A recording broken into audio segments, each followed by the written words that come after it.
Tu attendais le jour J, et le jour J ne venait pas. On l'attendait tous. Ça faisait des semaines, des mois peut-être. La semaine précédente, pourtant, le dimanche peut-être. À moins que ce fût un lundi. On avait du mal à tenir le compte des jours de la semaine. On est quel jour déjà ? Mardi, Mardi, mercredi, samedi. La semaine précédente, pourtant, le dimanche peut-être, à moins que ce ne fût le lundi. Tu avais cru encore une fois que c'était bon. Au petit matin, tu avais réuni le père et les jumelles et tu leur avais annoncé que c'était vraiment le jour J. Il n'y avait plus aucun doute. Cette fois, c'est certain. C'est le jour J. Le père t'a dit pour la énième fois d'arrêter de donner de faux espoirs aux gamines. Arrête de donner de faux espoirs aux gamines. Tu lui avais répondu qu'il serait bien embêté si tu avais raison. Tu as raison. raison. Il n'y avait plus aucun aucun doute. doute. C'est le jour J. Et il sera bien embêté, le père. Mais encore une fois, tu t'étais emballé pour rien et la vie dans l'appartement a repris son cours. Aussi bien, personne ne t'avait écrit pour te dire quels seraient les signes avant-coureurs. Les clairons et les trompettes n'allez pas se mettre à raisonner Comme ça, immédiatement. Pourquoi pas ? Comment savoir alors ?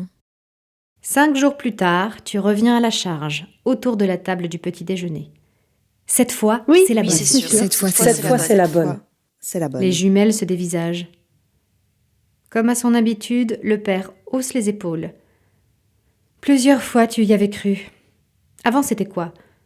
Une fois ou deux, peut-être par mois ?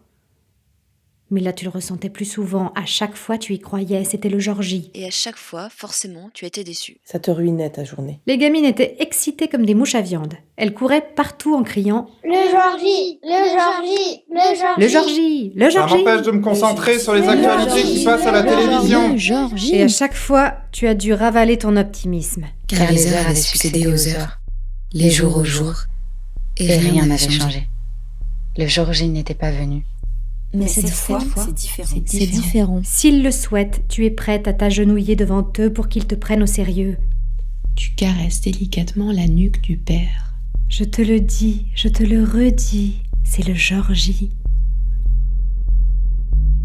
Les jumelles échangent un sourire espiègle. Tes annonces à répétition ont définitivement émoussé leur crédulité. À trop leur avoir promis le jour J, elles soupçonnent à présent qu'il n'arrivera jamais. Mais ça égaye quand même leur journée monotone. Depuis plusieurs jours, elles ont arrêté de jouer au chat dans le couloir et de se cacher dans la pièce du fond. L'ennui. Aujourd'hui, elles profitent de la situation pour disparaître dans leur chambre en s'esclaffant. Le jour J, le jour J, le jour J. À bout de patience, le père se lève et s'approche de la fenêtre du salon. Les volets sont clos. Les volets sont clos. Il colle son oreille contre la vitre. Par acquis de conscience. Rien. Dehors, c'est toujours le même silence, ce même vide. C'est presque rassurant à la longue. Pourtant, tu es persuadé comme jamais tu ne l'as été. 2 jours plus tôt, tu avais entendu tout à fait distinctement des tapotements chez les voisins du dessus. Les Lespinasse. Et puis la veille, le peu de jour qui entrait dans le salon à travers les volets t'avait paru plus perçant que d'habitude. Comme si quelque chose flottait. Dans l'air. Et le soir, alors que tu rangeais les restes du dîner, l'ampoule du plafonnier de la cuisine avait clignoté plusieurs fois d'affilée. Sans raison apparente. Est-ce que c'est un signe ? C'est sûr, ça l'est. Et puis cette nuit, tu as fait ce rêve. Des rêves, tu en fais toutes les nuits. Mais celui-là Il est est... d'une autre nature. C'est...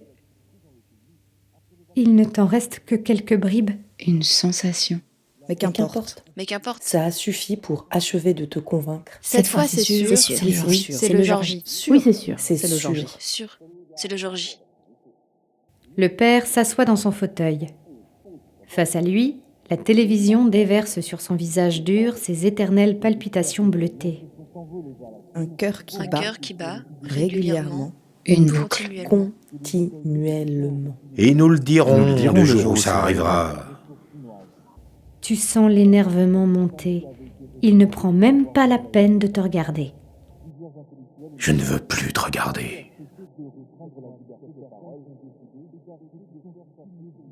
Combien de temps ça fait là que vous êtes là, juste tous les 4 ? Alors tu abdiques. Depuis un moment, c'est impossible d'avoir une discussion raisonnée avec lui.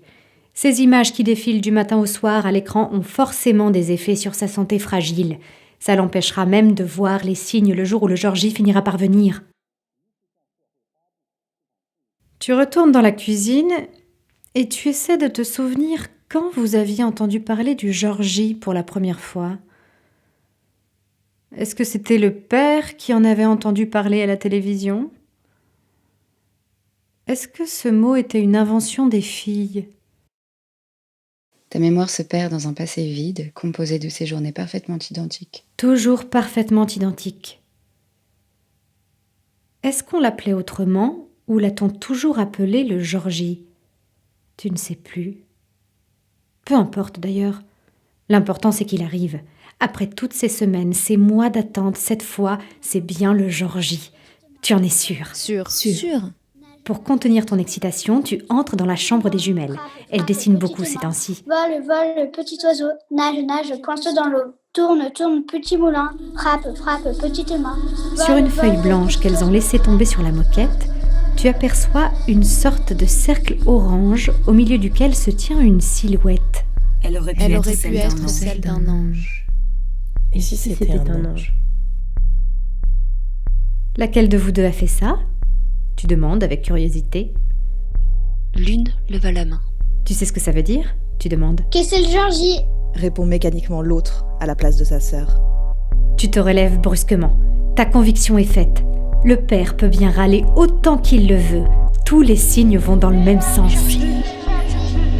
Un plaisir presque orgasmique se dissémine dans ton corps, même si une partie de toi n'en revient pas. Que ce soit enfin le Georgie. Malgré ton impatience, tu décides de ne pas partager trop vite cette certitude avec le père. D'abord, parce qu'il n'est pas spécialement dans un bon jour, et puis parce que tu préfères carrément lui faire la surprise, histoire de montrer que tu n'es pas rancunière. Tu entres donc dans la cuisine avec un sourire digne d'une épouse modèle qui prépare un repas d'anniversaire à son mari chéri.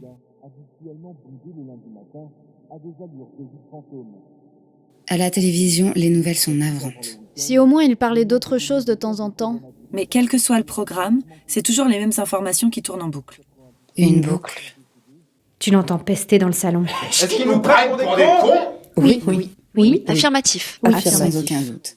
Tu as dit quelque chose ? Tu cries depuis la cuisine. Tu ne le sais pas, mais le père nourrit lui aussi l'espoir d'un changement, même infime, dans l'enchaînement des actualités. Un changement qui laisserait suspecter l'avènement du Georgie. Qui lui permettrait de le savoir avant toi. Il veut être le premier à savoir. Il se frotte les mains rien qu'en y pensant. Ça serait sa petite vengeance. Petite vengeance. Il imagine déjà la tête que tu ferais. Le jour où il irait te voir dans la cuisine. Et où il t'annoncerait simplement. C'est pour aujourd'hui. C'est pour aujourd'hui. Et toi, tu ne te remettras jamais qu'il ait pu le savoir avant toi. Et ça, vraiment, c'est le plus grand plaisir qu'il pourrait avoir. C'est le plus grand plaisir que je pourrais avoir. Tu ouvres le placard à provisions et tu comptes. 1, 2, 3, 2, 3, 3, Tu comptes les boîtes de 4, conserve 5, qu'il vous reste.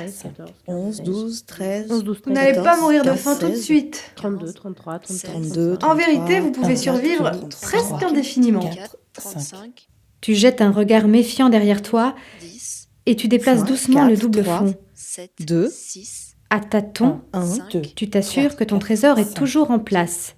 5, 4, 2 bocaux de Trois. ratatouille, 2, une saucisse sèche, 0. pour le jour où vous célébrerez le Georgie.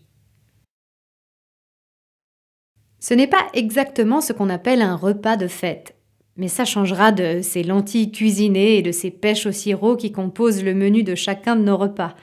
Depuis Une éternité. Déjà, tu t'imagines demander au père de fermer les yeux et d'ouvrir la bouche. Tu déposes alors délicatement une rondelle de saucisse. aux noix.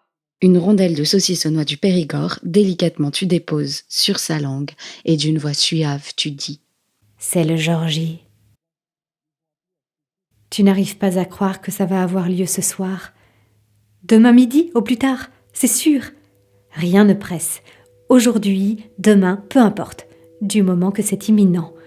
Tu en trépignes toutefois d'impatience. Intérieurement. Le mois dernier, dans un excès d'optimisme, tu as fait ouvrir au père une bouteille de vin que tu avais cachée, comme la saucisse sèche aux noix du Périgord. Tu y croyais dur comme fer. Ensemble, vous aviez trinqué aux Georgies et bu lentement votre verre de vin sans prendre la peine de partager les pensées qui occupaient vos esprits. Ça fait combien de temps qu'on ne se parle plus ? Des semaines. Des semaines. La dernière fois, c'était... Je ne me souviens plus. Je me souviens plus. Tu as même insisté pour que les filles puissent tremper leurs lèvres dans le vin. Parce que, quoi, c'est certain, c'est le Georgie. Et le Georgie n'arrive qu'une fois dans la vie. Ce n'est pas un souvenir agréable. Comment aurais-tu pu imaginer que cette bouteille serait sacrifiée en pure perte ? Comment aurais-tu pu imaginer que c'était pas le Georgie finalement ? Et lui, le père, s'est senti obligé de te faire violemment la morale, tout en te prévenant que tu n'avais pas intérêt à... Tu ne dois plus subtiliser d'autres victuailles. Tu ne dois plus. Tu le sais. Oui, mais... Si c'est pour leur faire plaisir. Vite ! Les filles sortent de leur chambre. Referme ta cachette. Dissimule-la derrière les boîtes de lentilles. En jetant le contenu d'une conserve de pêche au sirop dans un saladier en verre, il te semble entendre quelque chose. Les tapotements chez les Lespina sont repris. Ah oui ? Écoute bien. Ça tapote, c'est sûr. C'est sûr. S'il te manquait une dernière preuve, la voici. C'est bien le Georgie. Un sentiment de soulagement que tu n'avais jamais connu s'empare de tout ton être. C'est doux, c'est violent, ça te prend tout entière. Alléluia. Alléluia, alléluia, alléluia, Allez. C'est le Georgie. Et tu es prête à le recevoir. Ton corps est prêt, Ton âme est prête. tu te sens en phase. J'ai chaud. Ce que ça changera dans votre quotidien ? Aucune idée. Aucune idée.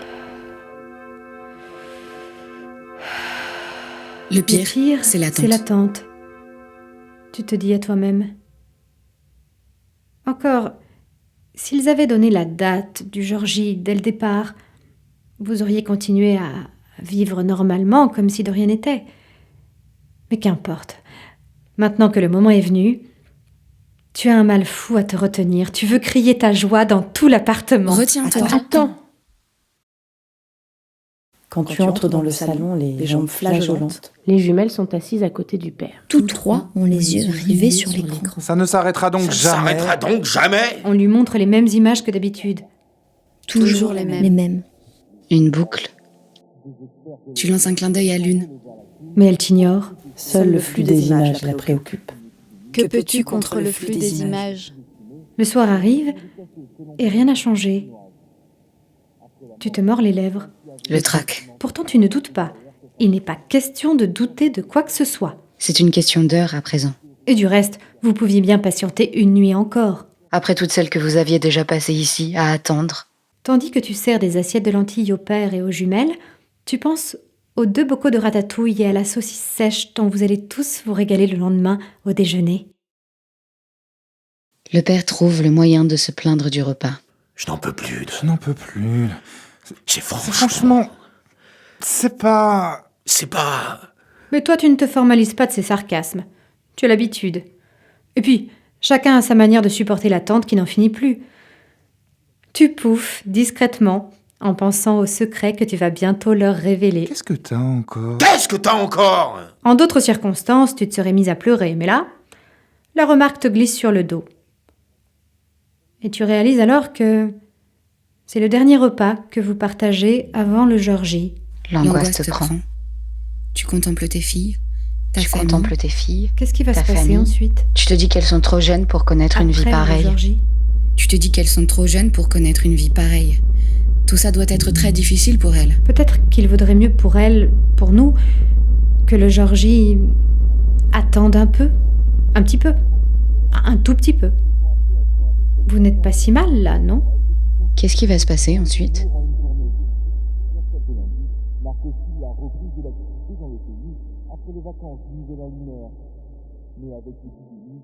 Après le repas, le père retourne s'installer devant le téléviseur, un sourire sur le visage. Il n'aurait raté ça pour rien au monde. C'est le moment capital. Décisif. Celui où tout peut basculer. Si les autorités ont de nouvelles annonces à faire, c'est toujours là qu'elles le font, à 20h, juste après le dîner. Parce que c'est le moment où tous les chefs de famille sont devant leur écran. Ce soir-là, le père a l'impression que les images sont légèrement différentes. Une légère impression. qu'elles ne se succèdent pas tout à fait dans le même ordre. Un petit signal commence à teinter au fond de mon oreille interne. Tu l'entends appeler les jumelles pour qu'elles viennent assister avec lui aux déclarations qui n'allaient pas manquer de suivre. Mais elles ne viennent pas. Ni les jumelles, ni les infos. Le père reste là. Il attend. Les doigts croisés sur le genou, comme il a l'habitude de faire. Il s'est fait berner, comme tous les soirs. On ne peut pas faire confiance à ces bandits qui se trouvent derrière les caméras. Il se jure de ne plus allumer ce poste de malheur. Mais il sait bien qu'il n'en fera rien. Demain, il l'allumera. Comme tous les jours, il se jettera devant quand il aura englouti son assiette de pêche au sirop. Quand il te rejoint dans la chambre, il te demande pas gentiment, non, plutôt comme un reproche. Quelque chose ne va pas? Tu lui réponds que tout va bien, mais d'une voix qui semble signifier le contraire. Qu'est-ce qui ne va pas? C'est quoi cet éclat de fantaisie sur ton visage? Si je n'étais pas si fatigué, Tu? Rien. La fatigue a raison de sa mauvaise humeur.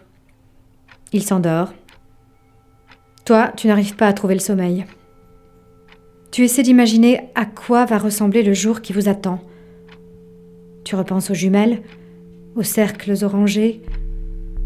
Tu repenses au tapotement. Tu repenses à l'ampoule de la cuisine. Tu t'endors en pensant que jamais le Georgie n'a été aussi proche. Tu me caches quelque chose.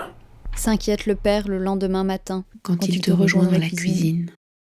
Tu essaies de garder ton calme, mais tu es fébrile. Plus que quelques minutes. Plus que quelques secondes. Tu repenses aux jumelles, au cercle rangé. Tu repenses au tapotement, tu repenses à l'ampoule de la cuisine. Tu sens l'angoisse monter. Encore. Que va-t-il se passer? Que va-t-on y gagner? C'est trop tard maintenant. Le Georgie arrive, c'est sûr. J'ai mal dormi, tu dis. C'est ça. C'est ça. Tu as mal dormi. Tu as mal dormi. Il se lève brusquement pour aller dans le salon. Les jumelles sont déjà installées devant le poste de télévision. Tu débarrasses et laves ton bol de pêche au sirop et tu les rejoins. Lui, il s'assoit dans son fauteuil. Il te jette un regard hostile. Pourquoi il t'en veut? De quoi il t'en veut? Ne va pas me dire que c'est encore pour aujourd'hui. Il te menace et toi, tu t'efforces de garder contenance. Tu sais que ça n'a jamais été aussi imminent et pourtant, si tu exprimes trop vite ton euphorie, le père comprendrait tout. Et alors la surprise serait gâchée. Les jumelles ont le visage bleui par l'écran qu'elles fixent. C'est la première fois qu'elles te paraissent si parfaitement identiques. Rien ne permet de les distinguer. Qui est l'une? Qui est l'une? Qui est l'autre? Et toi, t'es qui? Je retourne à la cuisine. Tu lances. Ne fais pas de bruit. Il ordonne.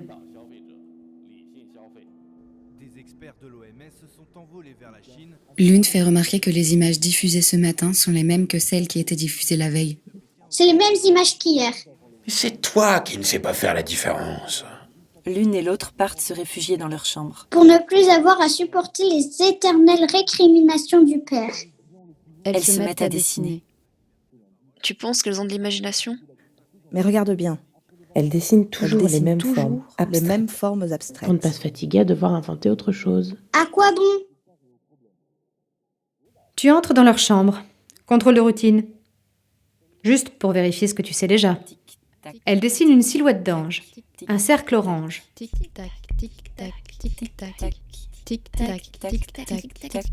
Incapable de te retenir plus longtemps, tu glisses à l'oreille de l'une. C'est pour bientôt. D'abord, les jumelles restent impassibles. Ont-elles bien compris? C'est pour bientôt. Les jumelles se lèvent Et sortent de leur chambre. Toi, tu te mets à battre des mains. Puis tu retournes à la cuisine pour t'assurer que le festin à venir n'a pas bougé. Il est toujours là. Il est toujours là. La ratatouille, La saucisse La sèche. la ratatouille, saucisse sèche, La saucisse Au noix noix sèche. doux déjà. Mais l'heure tourne et tu doutes. Peut-être qu'il vaut mieux attendre ce soir pour sortir le festin. Souviens-toi de la bouteille de vin. Tu tends l'oreille, par habitude. Tu n'entends plus les tapotements. Est-ce qu'ils ont cessé? Tu peux pas baisser, nom de Dieu! Tu cries à destination du père. Mais il refuse d'obtempérer. Peut-être que tu es en train de rater des informations importantes. Tu t'approches à l'heure du salon. Peut-être qu'ils sont en train d'annoncer le Georgie. Là, maintenant. Précisément. Précisément. Il ne faut pas qu'ils l'apprennent avant toi. Alors tu t'approches doucement et tu remarques Rien. Rien n'a changé. Rien n'a changé. Toujours les mêmes informations. Tu te demandes comment il fait pour rester sain d'esprit avec toutes ces images qui tournent en rond devant ses yeux. Et dans sa tête, Toi, tu te félicites. La surprise sera totale quand tu lui annonceras la bonne nouvelle. Mais rien. Le soir. Le soir, Rien. Le soir, rien. rien. Le dîner, rien. Le dîner, rien. Tu es submergé par la déception. Et lui ne prête pas attention à toi. Je ne veux plus te Je ne veux regarder. plus te regarder. il engloutit son assiette de lentilles et se lève sans même avoir touché à son dessert. Tu as comme un mauvais pressentiment. un mauvais pressentiment. Et s'il te dissimulait Et s'il quelque te chose dissimulait quelque chose. D'habitude, il ne se lève pas de table avant d'avoir gobé ses 2 quartiers de pêche au sirop et léché consciencieusement le sirop poisseux qui colle à l'assiette. Et les jumelles, elles savent savent quelque chose. Tu n'en as pas l'impression. Mais l'une esquisse un sourire et tu paniques. Le père leur a forcément annoncé quelque chose. Et toi, tu ne le sais pas. Personne ne t'a mise au courant. Alors tu te lèves. et tu cours. Tu ne veux pas qu'il te la prenne. Tu veux l'apprendre par toi-même. Tu cours jusqu'au salon. Mais la télé ne dit toujours rien. Rien de plus qu'hier. Rien de plus qu'avant-hier. Tu t'apprêtes à interpeller le père, ton mari. Mais il dort sur son fauteuil.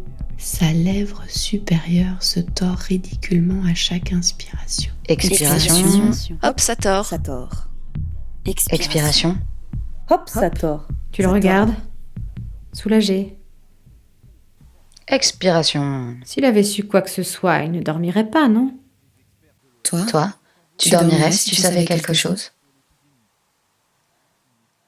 Tu penses qu'il est déjà tard? Trop tard pour qu'on annonce quoi que ce soit. Tout le monde est couché à cette heure-là.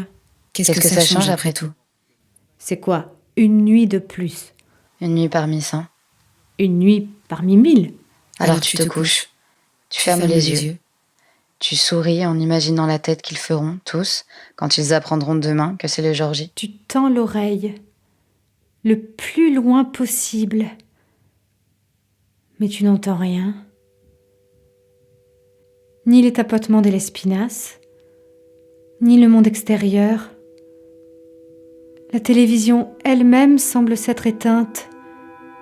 Et pourtant tu le sais que c'est impossible. Et au moment où Au moment où Au quoi? moment où Au quoi? moment où tu décides d'aller te Au coucher. Où tu Au décides moment de te où tu coucher. décides d'aller te coucher, Tu l'entends. Tu entends quoi? Tu entends Tu quoi? entends quoi? Ce petit bruit-là, émanant du premier étage. C'est quoi ce bruit? C'est quoi C'est quoi ce bruit? C'est quoi ce bruit? C'est le Et tais-toi. genre. C'est moi qui C'est raconte. quoi ce bruit? C'est mon histoire, ok? Bon. J'ai une voisine, Madame Favre, elle s'appelle. Pendant plusieurs mois, elle n'a pas arrêté de tousser de manière répugnante. À chaque fois que je l'entendais, j'avais envie de lui faire du mal, qu'elle s'étouffe dans ses glaires, que je l'étrangle avec tous les mouchoirs dans lesquels elle déversait sa morve. J'ai jamais rien dit, mais le père, lui, c'était autre chose. Il supportait plus. Elle l'empêchait d'écouter la télévision. On n'est pas passé loin de la crise de nerfs. Ah! Heureusement, un jour, là, tout a cessé. J'ai attendu encore un jour et une nuit pour être sûre. Et là, plus de doute. C'était le jour J. Mais en fait, non. Mais en Non. fait, non. Bah non. Mais En fait, non. C'était rien. Encore rien. Pas de Georgie. Rien. Et là, là, tu l'entends? Tu l'entends? C'est elle que tu entends? Madame Favre s'est remise à tousser. Si c'est le cas, c'est une catastrophe. Le signe que nous ne sortirons jamais de cette histoire. Que le Georgie n'arrivera jamais. Putain! Baisse-toi. Mets ton oreille au sol. Tu vas mieux entendre. Tu vas mieux entendre. Alors? Alors? Rien. Dieu merci, rien.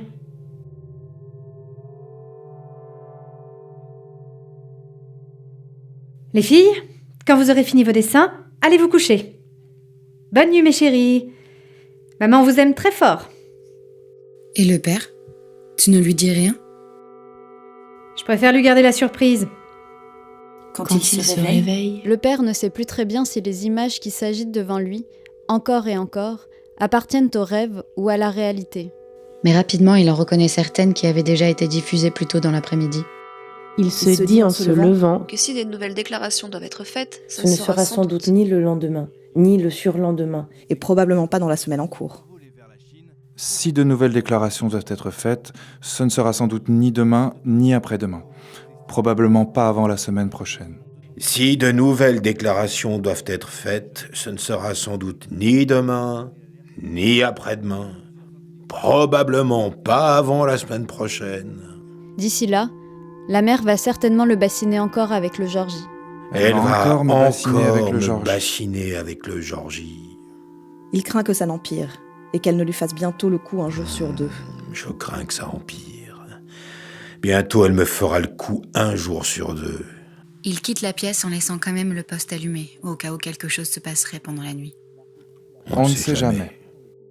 Un instant, il se demande si la lumière qui filtre à travers les volets du salon est bien celle des réverbères de la rue. Ou bien est-ce qu'il avait dormi plus longtemps qu'il ne le pensait? Alors déjà, le soleil se lève. Mais en passant devant la cuisine, il constate avec surprise que l'ampoule du plafonnier clignote. Heureusement que la mère est couchée. Si elle avait été là, elle aurait certainement pris ça pour un nouveau signe du Georgie. Et elle aurait recommencé aussitôt son éternel cinéma. Une boucle. Une boucle. Le Georgie, un texte de Martin Mongin, adaptation et réalisation Mélanie Pécla, avec les voix de Leilani Lémet, Jean-Christophe Quenon, Olivier Bourdon, Lilwen Sermadiras, Daisy Body, Caroline Defay, Marie Battini, Aude Pécla, Léa Capuano, Flore Coury, Chloé Lang, Léonie Gobion et Cléa Benoliel. Un grand merci à la Maison du Geste et de l'Image pour son accueil chaleureux. Ce texte a été écrit sous confinement en mars 2020 et publié aux éditions Tusitala. Après la mort du jeune médecin qui avait été réprimandé pour avoir donné l'alerte fin décembre, plusieurs intellectuels et médecins les ont appelés à cesser de restreindre la liberté de parole et d'arrêter de faire sa sécurité politique leur seule priorité.